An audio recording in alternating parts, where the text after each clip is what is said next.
Bonjour à tous et bienvenue sur Football Coaching, la chaîne des joueurs et des entraîneurs de football. Aujourd'hui, la première partie de notre masterclass consacrée à l'intelligence de jeu du joueur, c'est-à-dire comment développer cette capacité fondamentale pour optimiser la performance individuelle et collective.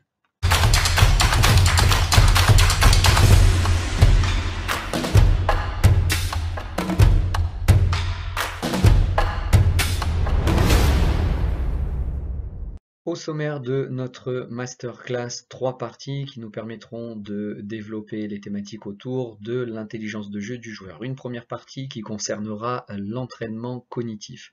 Vous donner une définition en fait de cette méthodologie d'entraînement, une définition personnelle, et vous apporter aussi 2 éléments sur lesquels je m'appuie pour construire les séances d'entraînement, le continuum cognitif et le modèle d'optimisation de la performance cognitive. Une seconde partie qui sera en lien avec l'intelligence de jeu, donc comprendre pourquoi il faut développer cette qualité chez le joueur, et puis faire un point en fait sur les deux types d'intelligence qui nous paraissent essentiels à développer, l'intelligence situationnelle et l'intelligence émotionnelle. Et nous terminerons la troisième partie sur l'entraînement avec les 4 piliers qui permettent de construire des séances autour du développement de l'intelligence de jeu chez le joueur. Pour démarrer cette première partie, nous allons définir ensemble ce que nous entendons par l'entraînement cognitif, les différents éléments qui nous permettent de dire que cette méthodologie d'entraînement est adaptée pour optimiser le potentiel du joueur. Donc le premier facteur qu'on va prendre en considération dans le cadre de cette méthode de travail, ça va être le match. Le jeu, qu'on va considérer comme un système complexe et dynamique. Système complexe dans le sens où c'est différents facteurs en interaction qui vont avoir une influence sur l'environnement de jeu du joueur. Système dynamique parce qu'il est changeant, on est dans une instabilité en permanence. Donc les joueurs doivent s'adapter, vos joueurs vont devoir trouver des solutions, s'auto-organiser pour pouvoir répondre à ce système complexe et dynamique. Un match, c'est aussi un rapport de force qui peut être soit équilibré, soit en avantage, soit en désavantage. Donc, de façon collective et coordonnée, les joueurs vont devoir, dans ce système complexe et dynamique, trouver le maximum de solutions qui vont permettre de créer des situations avantageuses. Dans ce système complexe et dynamique qui est le match, qui est le jeu, nous allons retrouver le joueur. Le joueur qui, lui, à titre individuel, va devoir s'appuyer sur des ressources spécifiques pour justement répondre au rapport de force et faire en sorte de se créer le maximum de situations avantageuses, à titre individuel, mais aussi sur le plan collectif. C'est-à-dire que ce que le joueur va décider sur l'infrasystème va avoir obligatoirement des conséquences et des répercussions sur ce qu'on appelle le microsystème et le macrosystème. Donc l'idée, c'est de faire en sorte de préparer le joueur dans le cadre de cette méthodologie d'entraînement pour lui donner un maximum d'éléments pour être capable de répondre à cet environnement qui est dynamique, qui est instable, qui est complexe et faire en sorte de s'adapter, de s'auto-organiser, d'avoir une capacité d'auto-adaptation qui va l'aider donc à répondre à la problématique du jeu et du match. Et enfin, nous allons trouver l'entraîneur. L'entraîneur qui, de par sa philosophie de jeu, la façon dont il conçoit l'activité, va essayer d'inculquer à ses joueurs une façon de jouer, une identité de jeu, c'est-à-dire que chaque entraîneur va avoir un projet de jeu. Donc, toute la difficulté va être de donner aux joueurs la capacité de s'adapter aux contraintes du match, et en même temps de répondre et de respecter un cadre de fonctionnement qui, vous, en tant qu'entraîneur, vous paraît être le cadre le plus adéquat pour pouvoir faire basculer le rapport de force en la faveur de votre équipe, ou en tout cas se créer un maximum de situations avantageuses.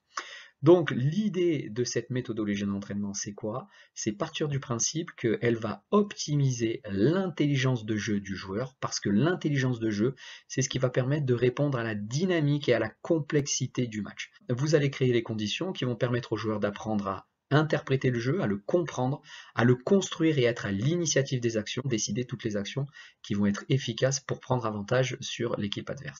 Pour tâcher de mieux appréhender l'entraînement cognitif et le développement de l'intelligence de jeu du joueur, nous allons tâcher de mieux comprendre ce qu'il se passe en match. Le joueur doit en permanence prendre des décisions.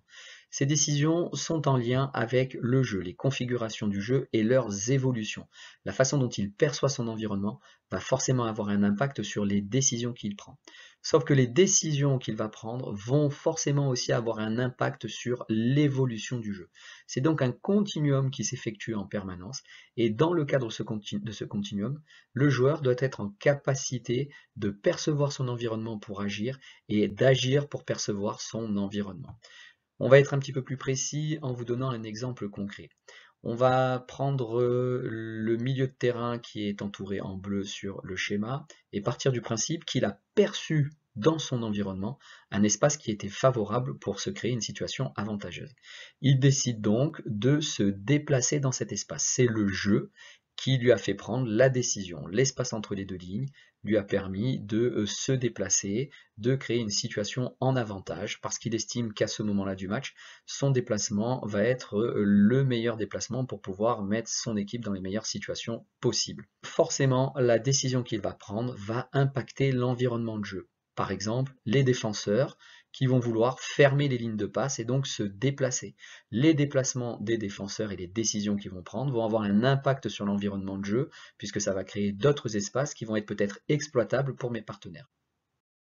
Le joueur doit donc s'informer en permanence pour agir dans son environnement et l'environnement agit en permanence sur l'information du joueur. Et pour l'aider dans le système complexe et dynamique que représente le match, dans le continuum cognitif dont nous avons parlé auparavant, nous avons construit ce que nous avons appelé le modèle d'optimisation de la performance cognitive. Ces 4 concepts que vous allez en permanence essayer de mettre en application, de mettre en pratique dans le cadre de vos séances d'entraînement pour accompagner vos joueurs dans l'optimisation de l'intelligence de jeu. Ces 4 concepts, en fait, ils ont été créés parce que nous partons du principe que le joueur doit s'informer pour prendre des décisions. Il prend des décisions qui ont un impact sur son environnement. Et donc, le sens et la pertinence des informations qui sont perçues et transmises. Et l'ensemble des décisions qui sont prises, elles sont liées au niveau de confiance, au niveau de connaissance, au niveau de compétence et de conscience que le joueur a en match. Élever le niveau de confiance, c'est faire en sorte que vos joueurs se sentent capables à titre individuel ou collectif de résoudre les problèmes de jeu qui vont se présenter à eux. Le niveau de connaissance, c'est ce qui est en lien avec la connaissance de soi, la connaissance de ses partenaires et de leur potentiel, et aussi tout ce qui est en lien avec les principes de jeu de votre projet de jeu, tous les micro-comportements qu'il va falloir mettre en place pour pouvoir résoudre des problèmes de jeu.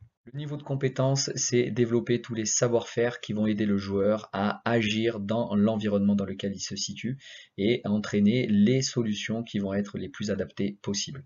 Enfin, le niveau de conscience, c'est tout ce qui est en lien avec l'environnement de jeu, être capable de prendre conscience de son évolution, des configurations qui se présentent aux joueurs pour pouvoir prendre les décisions les plus adaptées possibles. Pour essayer de mieux comprendre ce modèle d'optimisation de la performance cognitive, nous allons nous appuyer sur le déplacement de notre milieu de terrain entre les lignes adverses. Il a perçu dans son environnement un espace de jeu qui était favorable pour créer une situation avantageuse. Donc la pertinence et la signification de l'information qui a été perçue lui fait prendre une décision qui est en lien aussi avec son niveau de confiance. Il a confiance en lui, dans sa capacité de recevoir le ballon dans cet espace. Il a confiance aussi en ses partenaires, leur capacité de lui transmettre le ballon entre les lignes adverses pour créer une situation avantageuse. Il a les connaissances que vous avez établies grâce aux entraînements que vous avez vécus. Il sait que, dans le cadre du projet de jeu, mais aussi dans ses capacités d'adaptabilité, le déplacement qu'il va effectuer sera celui qui sera le plus efficace pour créer une situation avantageuse pour son équipe. Il a les compétences pour le faire sur le plan moteur et puis sur le plan technique pour recevoir le ballon dans des conditions avec une forte contrainte spatio-temporelle. Et puis enfin, il a pris conscience de son environnement, c'est-à-dire des adversaires qui l'entouraient, mais aussi des partenaires qui s'étaient placés dans différents espaces, qui lui font prendre conscience que son déplacement sera celui qui sera le plus efficace pour créer une situation avantageuse et faire momentanément basculer le rapport de force en sa faveur. Donc l'objectif, ça va être en permanence dans le cadre de vos séances d'entraînement, d'élever ce modèle d'optimisation de la performance cognitive en vous posant la question de savoir si vous avez créé toutes les conditions qui vous permettent d'élever le niveau de confiance, de connaissance, de conscience et de compétence de vos joueurs. On espère que cette première partie sur l'intelligence de jeu et notamment l'entraînement cognitif vous a plu et on se retrouve très prochainement pour la seconde partie consacré à l'intelligence de jeu et qui nous permettra d'aller un petit peu plus loin dans le développement de cette qualité qui est essentielle dans l'optimisation de la performance du joueur. D'ici là, prenez soin de vous et à très bientôt.